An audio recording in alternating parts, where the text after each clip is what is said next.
Good evening. I'm Reverend Dr. Jeffrey Goodine, pastor of Church on Wheels Spoken Word out of Deltona, Florida. And this is another edition of Bible Study 2025. We are continuing in our study of the book of John. Today, we're kind of piggybacking off of chapter 4. Today we're going to be in chapter 5. In chapter 4, we talked about Jesus crosses barriers at the well with the Samaritan woman. And tonight we're going to talk in chapter 5 when he returns to Jerusalem. Now, before we go any further, I want to thank you all for coming tonight. Thank you for not thinking it robbery to take time out of your busy schedule to be with us tonight. For those of you who are tuning in on the airways, like us on YouTube at Pastor Jeffrey Goodine. Subscribe and hit the bell to be notified. See, you should that if you get so many likes or something happens, then they do something, whatever it is. Like us on Facebook. Follow us on our Facebook group page, Church on Wheels, Let the Good News Roll.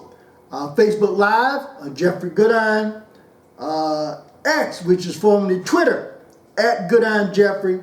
Instagram, Goodine Jeffrey. And Clubhouse, Church on Wheels Ministry. I don't know why I still got this little cough. But we are investigating other platforms to add to Bible study. We're going to give it a shot and see what it does for Bible study. Tonight, let's say Facebook, YouTube, Instagram, Twitter, Clubhouse. Send me an email at pastorjeffreygoodine@gmail.com. It's pastorjeffreygoodine@gmail.com. And I'll add you to the list and you will get a copy of the handout so that you can follow along with us in Bible study. That's pastorjeffreygoodine@gmail.com. pastorjeffreygoodine@gmail.com. And I'll add you to the list and you will get a copy of the handout so that you can follow along with us in Bible study. Tonight, chapter 5. Chapter 5, and this has a very familiar story in chapter 5. And it's just kind of two things that happen. Now, the title of it tonight is Everything Points to Jesus. But I was trying to, coming up with something, and I think it would be best for us to say, instead of saying everything points to Jesus, we just can say that Jesus is the way. Jesus is the way. So you can scratch through everything points to Jesus, and you can put in there, Jesus is the way. I was trying to figure out, what I could title it, but title it Jesus is the way. Now, and there's a focus on John chapter 5, verse 36. But before we get there, you got to start at the beginning of chapter 5 so that you will see how it builds up to John 5 and 36. John 5 and 36 says, "But I have a greater witness than John, my teachings and my miracles. The Father gave me these works to accomplish, and they prove that he sent me." Now this is in 5, verse 36. But before we get there, there are some things that happen, which is a very familiar text along the way. And when we see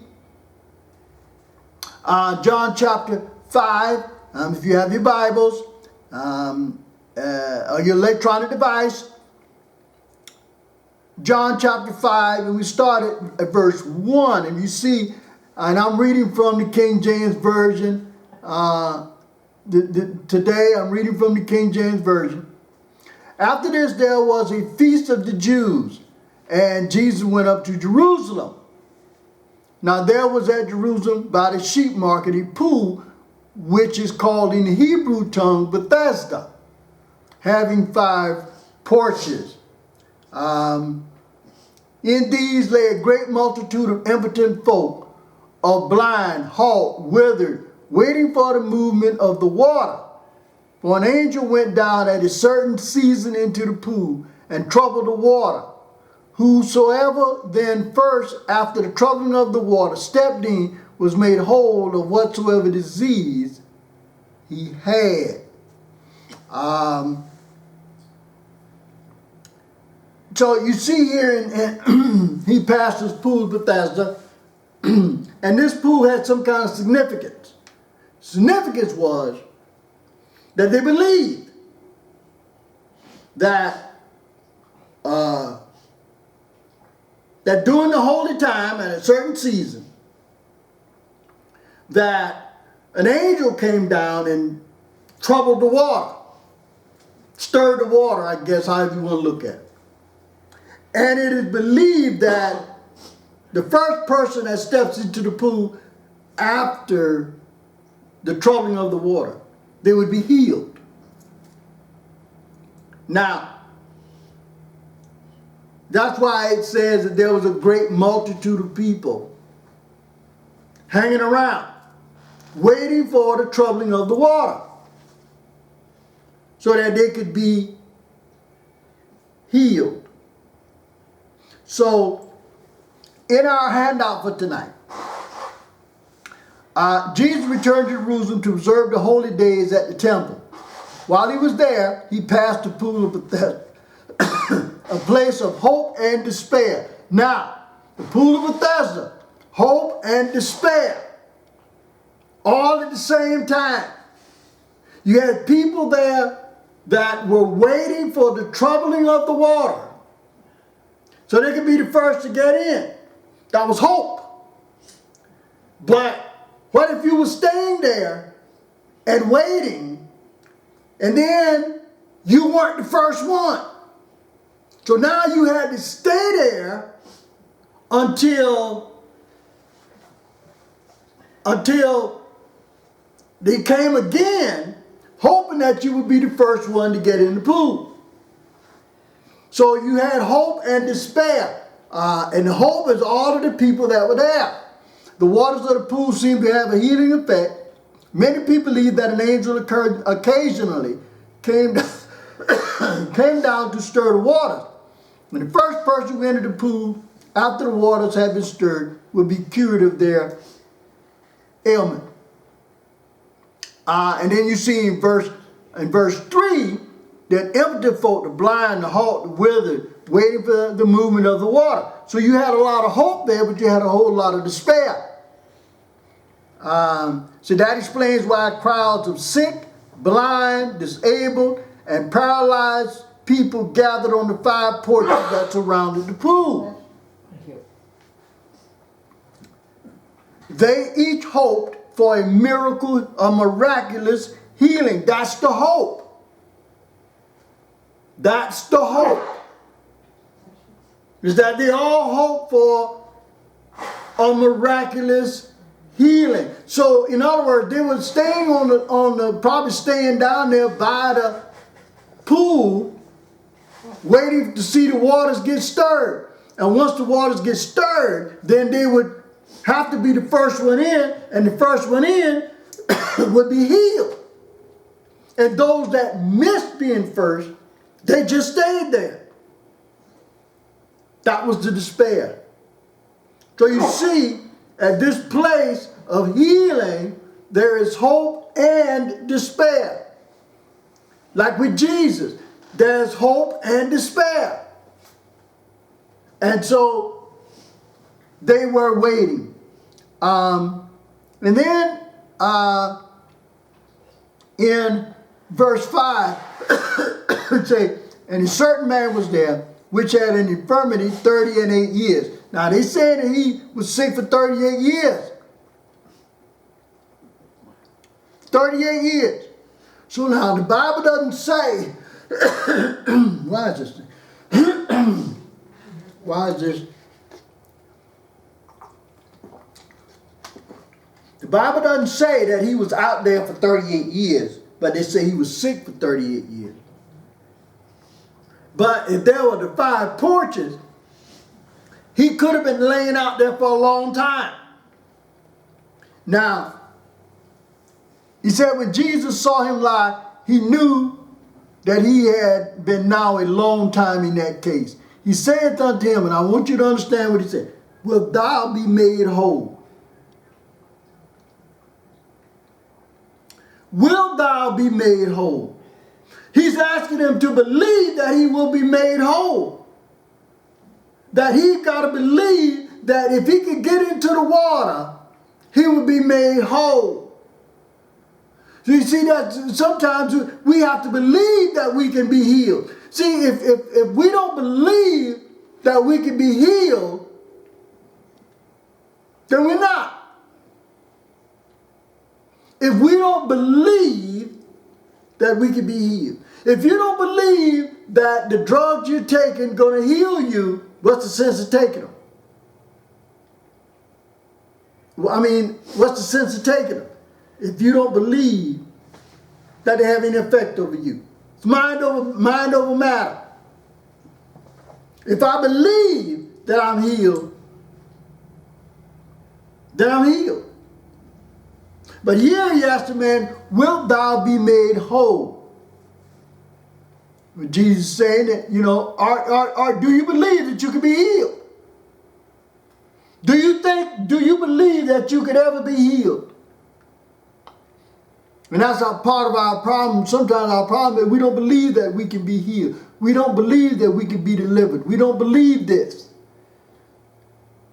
And said in verse 7, the empty man answered him, Sir, I have no man when the water is troubled to put me into the pool. But while I am coming, another steppeth down before me. He said, yes, but I can't make it to the pool.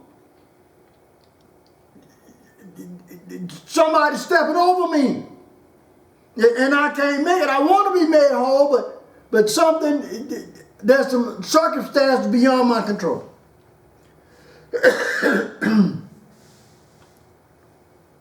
He said, I have no man. I have nobody to help me get in the water. So I can't be, I want to be healed. I know I can be healed, but I don't have anybody to help me to put me in the pool. Because when I try to get down there, they step over me. And I can't get in there. Now right here, when we see one of Jesus' miracles again, he said, rise, take up thy bed and walk. He said, now, see, if you look at the two together, Jesus is the way. The way for him to get healed is through Jesus. Jesus just gave the command. Remember, we in verse 4 in the chapter 4 when we talked about that they believe in that he healed somebody when he wasn't there. He just said it. So you see Jesus here just saying it. Now the Bible didn't say he laid hands on him. The Bible didn't say any of that. All the Bible says is that Jesus' words were, rise, take up thy bed, and walk. And immediately the man was made whole.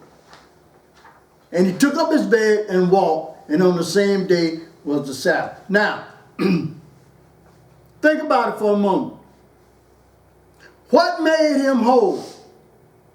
Was it Jesus' words, or was it his belief that he could be made whole? See, a lot of times, you know, when we talk, you know, to people and you ask them how you doing, they give you a list of everything that's wrong. I mean, by the time they get through, you feel bad. You were feeling good until you listen to them And by the time they finish their list, you're feeling bad. They don't believe that they could be healed. Well, Jesus asked this man, wilt thou be made whole? In other words, do you believe that you can be healed? And he said, yes. That's why I'm here at the water pool. But every time I try to get in the pool, I'm too late. Somebody step over me and they get there before me. And then Jesus said, okay, rise, take up thy bed and walk. And the Bible said that immediately. See, now when Jesus says something, when Jesus puts the mark on you or however you want to look at it, it happens immediately. It says that immediately the man was made whole. And he took up his bed and walked. But here comes the part of it that we tend to be.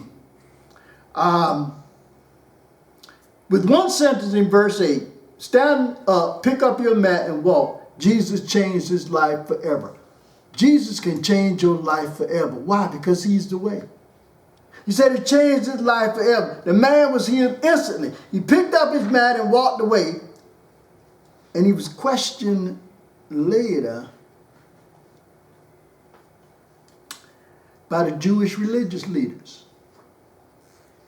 All right? Now I want you to understand this. This man was healed. But they say he did it on the Sabbath. Well, it turns out that the healing had taken place on the Sabbath. In Jewish culture, there were all kinds of rules about what people could and couldn't do on the Sabbath. Again, rules of man. But now remember, they approached Jesus about that one time, and Jesus said, if you got an animal, and your animal fall in the ditch on the Sabbath, aren't you going to go down there and get it? So what's the, so what are we talking about? Well, here they claim, they said, and they, in verse 10, it said, the Jews therefore said unto him that was cured, it is the Sabbath day. It is not lawful for thee to carry thy bed. Now, come on. Instead of looking at him being healed, the first thing they do is you did something wrong. Carrying on your bed. He answered them, he that made me whole. Now listen what the word.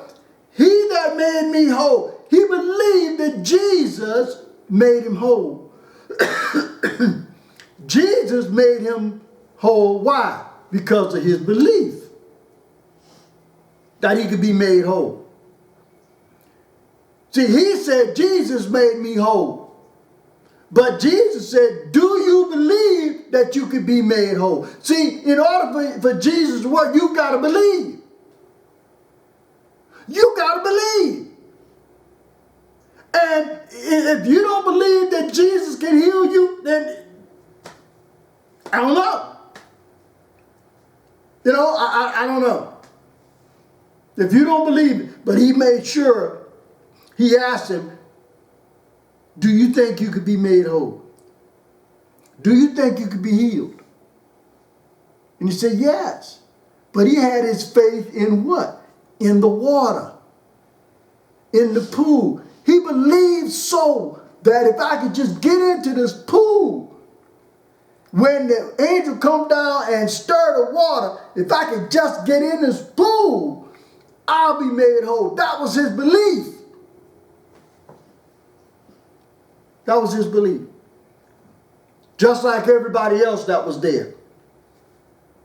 But this man, he kept saying, I can't get in the pool to be healed. But I know I can be healed. And then Jesus told him, rise, take up your bed and walk. Right then and there, Jesus healed. Now, look what the Bible said. The Bible said that they asked him, you know it's unlawful for you to carry your bed on the Sabbath. He said, he answered him, he that made me whole, the same said unto me, take up thy bed and walk. Then they asked him, then asked they him, what man is that which said unto thee, take up thy bed and walk? And he that was healed was not who it was, for Jesus had conveyed himself away, and the multitude being in that place. In other words, now Jesus healed him and left. Jesus healed him and left. He didn't hang around. But here's the thing. And I put here, when the religious leaders saw this man who had been disabled for 4 decades per se, suddenly walking, the first thing they wanted to know was, why was he carrying this mat on the Sabbath? Now come on.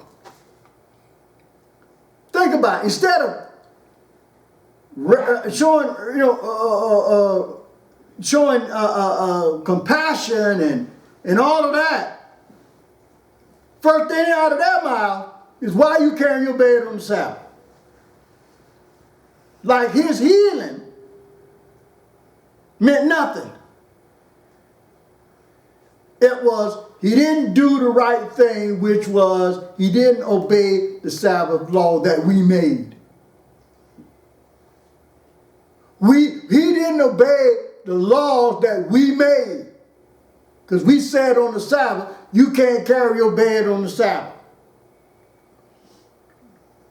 So you know there are all kind of laws and things that man made. Well, here was one. And instead of showing gratitude that he was healed, the first thing they went to is he broke one of the laws. Now I'm going to ask you a question. If there was such a law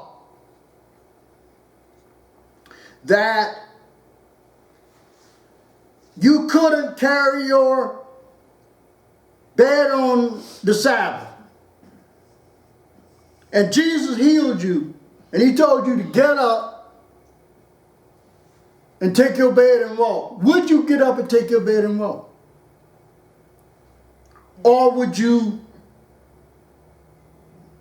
adhere to whatever the man-made law is? I mean, you got to answer that question. Trust me, there's a lot of things that happen on the Sabbath that people say they ain't supposed to do, and they do. Now, I remember, and in some places it still is, that on Sundays, it's a dry county. Can't buy no alcohol. So you don't go to the store, you go to the speakeasy. And they sell it all day long. So you see what I'm saying? Is that we make it, I don't know, convenience, not the word. We make it fit us. So those Jewish leaders made it fit them. That they know this man was paralyzed. They knew him. But yet, when they saw him walking, the first thing they say to him is, why are you carrying your bed on the Sabbath? And he said, the one that made me whole told me to do it. And they wanted to know, who is this man that told you that? Now remember now, they didn't say who is this man that healed you. They were trying to find out who was this man that broke the Sabbath law. And when he went to tell him, Jesus was gone. Now in verse 14, you'll see that Jesus found him in the temple. Now this man got up and went to the temple. And behold, thou art made whole, sin no more, lest the worst thing come unto thee. Now, when you look at this, you might say, well, the man's sin caused him to be paralyzed. The Bible doesn't say that. All Jesus said was, you haven't made whole, sin no more. Lest a worse thing gonna come unto you. Now you can take this and interpret that some sin he did caused him to be paralyzed. The Bible doesn't say that. All Jesus said is that he saw him, you've been made whole, sin no more. Because if you do, a worse thing can come unto thee. You know what that worst thing is? Eternal separation from Jesus. Eternal damnation. That's about the worstest thing. Can we say worstest? The worstest thing that can happen is eternal damnation, eternal separation from Jesus. You know, the wrath to come. So, the man departed and told the Jews that it was Jesus which had made him whole. And therefore did the Jews persecute Jesus and sought to slay him because he had done these things on the Sabbath day. So you see, Jesus been healing. They've been hearing about him. He was well known, but he did something that they didn't like. Not the fact that he was healing, but the fact is that he did it on the Sabbath and he broke one of their laws. So now they're like, okay, we really need to get him now. Because his influence is growing. He's getting people to do things on the Sabbath against our law. And we can't have that. So they sought to kill Jesus. Number 3, when the man identified Jesus as one who had healed him, the religious leaders, and I call them the Sabbath police, went after him. They didn't express awe over Jesus' healing power. They didn't praise him for his compassion and concern. Instead, they harassed him for breaking their Sabbath rule. Do you see how what I'm saying is Jesus' influence now is growing? They know about his healing. They're actually seeing the result of his healing. And the first thing they're after is he did it on the Sabbath. Now, think about it. Think about it. Somebody doing something good, what they say, no good deed goes unpunished. The first thing to do is find something wrong with it. You find something wrong with it. Ain't nothing wrong with Jesus healing you. There's nothing wrong with Jesus healing you, whether it's on the Sabbath, a Sunday, a Monday, a Tuesday, a Wednesday, a Thursday, a Friday, a Saturday. Doesn't matter. You're healed. That's what you should be thanking people for. That someone believed. And he believed that he could be healed. And Jesus asked him. So I ask you today, do you believe you can be healed? Do you believe that you could be healed? Let's say that you hold the Sabbath in reverence and you don't do nothing on the Sabbath. Would you want Jesus to heal you on the Sabbath? Sure you do. Don't sit there and say you don't. Because you know what? You might not make it. You better get that healing while you can get it. You might not make it. You know, I'm just saying, you know, well, Jesus, you can't heal me today. Because it's the Sabbath. You can't heal me today because, I don't know, you can come up with some kind of excuse. And what if Jesus said, okay, I ain't heal you today. And then let's say you make it to tomorrow. You make it to the next day. And you say, well, Jesus, you can heal me today. Jesus, oh, wait a minute. You had your chance. How would you feel then? Trust me, this man that was healed, he went to the temple. He went to the temple. I could see he was very glad that Jesus did them thing. Did it for him. Now, and they're asking Jesus. Now, verse 17, this is where, and you have to read, when you get a chance, now I'm not going to read it all, but this is Jesus talking to the people. These hypocritical religious leaders with their misplaced priorities were so concerned about Jesus' growing influence that they started looking for reasons to have him put to death. Jesus gave them everything they needed and more. What reason would you have? And boy, he started out with the first thing. Verse 17. But Jesus answered them, my Father worketh hitherto, and I work. And they said, therefore the Jews sought the more to kill him, because he not only had broken the Sabbath, but said also that God was his Father, making him equal with God.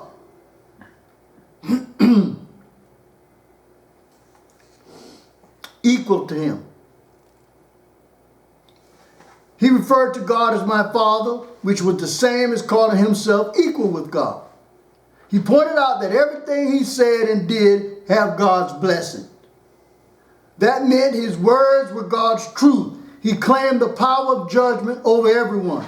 He made it clear that anyone who didn't honor him, including the Sabbath-obsessed religious leaders, didn't honor God who sent him. Look at verse 17.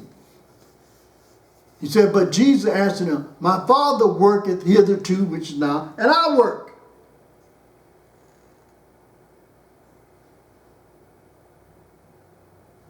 And then if you go down to verse 19, then answered Jesus, said unto them, verily, verily, I say unto you, the Son can do nothing of himself, but what he seeth the Father do. For what things soever he doeth, there also doeth the Son likewise. So now Jesus is telling them about the Father. They're getting mad because Jesus influenced the healing, and also Jesus claimed to be on the same level as God. And boy, they didn't like that. They didn't like that. Now, when you read Jesus talking here, and that goes from verse 19, really all the way down to the end of the chapter, but Jesus is talking about who he is. Again, Jesus is talking about his deity. John is showing Jesus' deity, that he's just like the Father. So he's addressing Jesus' deity. And Jesus is talking. When you read this, you see Jesus' deity is coming through. His royalness, his lordship, his kingship, his however you want to look at it, that's coming through.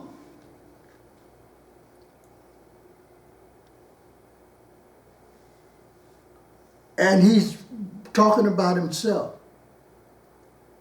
So you see everything in here is talking about those, the Father and the Son having life, and the dead are going to arise, and those that have done evil will be the resurrection of damnation. And he said in verse 30, I can of mine own self do nothing.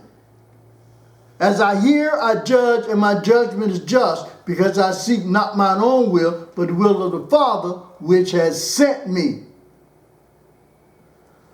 Now, you know they're upset now, because they're saying, wait a minute, how you mean that God sent you and you just a man just like us? And you doing things against the law, against our law. You're healing on the Sabbath, and and all of this stuff that we come up with to not follow Jesus. Jesus is the way. Jesus is the way. Now, Jesus told him that the power of eternal life rested with him. The power of eternal life. He said in verse 28, marvel not at this, for the hour is coming, in that which all that are in the grave shall hear his voice, and shall come forth. They that have done good unto the resurrection of life, and they that have done evil unto the resurrection of damnation. And he's doing what the Father sent him to do. And in verse 31, if I bear witness of myself, my witness is not true. He's saying it's not me, it's the Father that sent me. Boy, you know they've been out of shape now. You know they've been out of shape now. Because he's saying not me. Because if I talk about myself, that's not true. I'm talking about the Father that sent me. So the Father that sent me, I have the power. I have the power of healing. But they don't want to hear that. They don't want to hear that. Jesus is the way. Now this man that was healed, Jesus made him believe that he could be whole. See, when we believe that we can be whole, and we believe that Jesus, when we listen to him, when that voice tells us to do this, and we do it,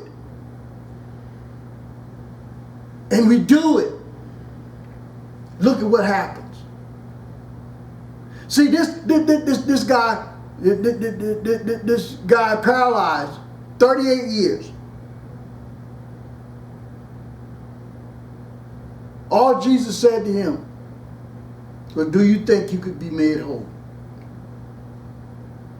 He said, yeah, I could be made whole, but the pool gonna heal me. So Jesus took that belief and said, now rise, take up your bed and walk. And that's where he saw the power of Jesus. He saw the power of Jesus. And he got up and he did it. He didn't care about the Sabbath. He didn't care about nothing. He just got up and walked. Now some of us know that when we cried to Jesus and then we were healed or something good happened in our lives, we come across people and the first thing they want to know is, how you like this now? They ain't saying, they ain't happy for you. They want to know, well, why are you happy now? Why are you healed now? That meant that they didn't believe you. You did something that they wanted to do, but their faith held them back. Your faith didn't hold you back. You did it. And we've all had that instance when Jesus did something for us, when we know it was God. Nobody said anything, no regret. The first thing they asked, why'd you do that? How did you get that done? When did that happen? Like they had some kind of a hand in it. No. No. When Jesus heals, he heals. When Jesus heals, he heals. And it just so happened he did it on the Sabbath, and everybody was all bent out of shape. Now, they got mad at him. But look at verse 32. Verse 32 said, there is another that beareth witness of me, and I know that the witness which he witnesses of me is true. He's talking about who? John the Baptist. Because those people believe John the Baptist. He said, wait a minute. you believe John the Baptist, so I'm he. And he said, ye sent unto John, and bear witness unto the truth. That when you know John the Baptist, you sent people down there to him. You saw people that went to John the Baptist and they were changed. But yet we here arguing about healing on the Sabbath. And I am he that John was talking about, that John was telling you about. And guess what? You believe John. You believed him because you saw the transformation of the people. But then he said, but I received not testimony from man, but these things I say, that ye might be saved. Said he was a burning and shining light, and ye were willing for a season to rejoice in his light. That means that they were willing and accepting John the Baptist and what he was saying. And what he was saying, they accepted that. But Jesus, wait a minute, you accept what John said, and John was talking about me, and you believed him. But yet you want to challenge you're going to challenge me for healing on the Sabbath? So they didn't believe that Jesus was him. They didn't believe that. They didn't want to believe that. They just looked at his influence and his healing powers, but they didn't believe that he was sent by the Father. They wanted to kill him because he said that he was sent by the Father. They didn't want to believe. But he told them, you listened to John the Baptist. Who do you think John the Baptist was talking about? John the Baptist was talking about the coming of Jesus. And he said, now, you believed him, that you could be saved. You believed him. But now here's what Jesus says in verse 36 and where we are. But I have greater witness than that of John. For the works which the Father had given me to finish, the same works that I do, bear witness of me that the Father has sent me. He said, I'm doing greater things than John, because I'm doing what the Father sent me to do. Now, he reminded the Jew religious leaders that they had taken John the Baptist seriously. He reminded them that, yeah, y'all took John the Baptist. So guess who John the Baptist talking about? Talking about me. And John the Baptist's entire ministry was built on testifying that Jesus was the Son of God. Now, this is all right. This is crazy. Now let's get to the craziness of this. You believe John the Baptist, speaking of the coming Messiah. John tells you that that is him.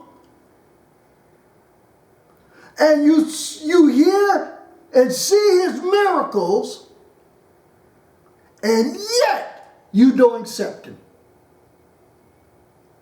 Now, I want you to think about that for a minute. Facebook, YouTube, Instagram, Twitter, Club, our congregation, anybody here. I want you to think about this for a minute. You believe in Jesus. You believe what he can do. You've seen him do it. And yet, you choose not to follow him. That don't make no sense. Think about it. That don't make no sense. It don't. You say you call on him in your times of trouble. So when you call on him in your times of trouble, you believe that he can heal you. You believe that he can change the situation, but yet you won't give your life to him. Why? Why? Is because you figure you have to give up something? See, they believe that they couldn't believe in Jesus. They didn't want to believe Jesus. Why? It's because he said he broke the law. He broke one of our laws. He healed on the Sabbath. And therefore, we can't have that. But you know that Jesus heals you. You know you've seen what he can do. You are a witness of what he has done. And yet, you don't follow him because you say, my life is not together. I'm going to have to get my life together. I'm going to have to stop doing this and I'm going to have to stop doing that. And you know the whole thing. And I can't have that. I can't have Jesus in my life while I'm doing these things. Now think about that for a moment. You don't want him in your life because you're still doing these things and whatever it is that you're doing. You claim you can't have Jesus in your life while you're doing them. But guess what? While you're doing them, what are you doing? You call on him because you know he is the way. Now you think about that. I mean, I'm just saying, y'all. Jesus is the way. He's the way. And just because you say, well, I don't know, I can't go to church on Sunday because of this, and I can't do this, I got to do this, and I can't do, you put everything before Jesus. But yet, in the midnight hour, guess who you call on? Yeah, you call on him. Yes, you do. You just don't want nobody to know. But yes, you do. Why? It's because you know he is the way. You know that. And that's what they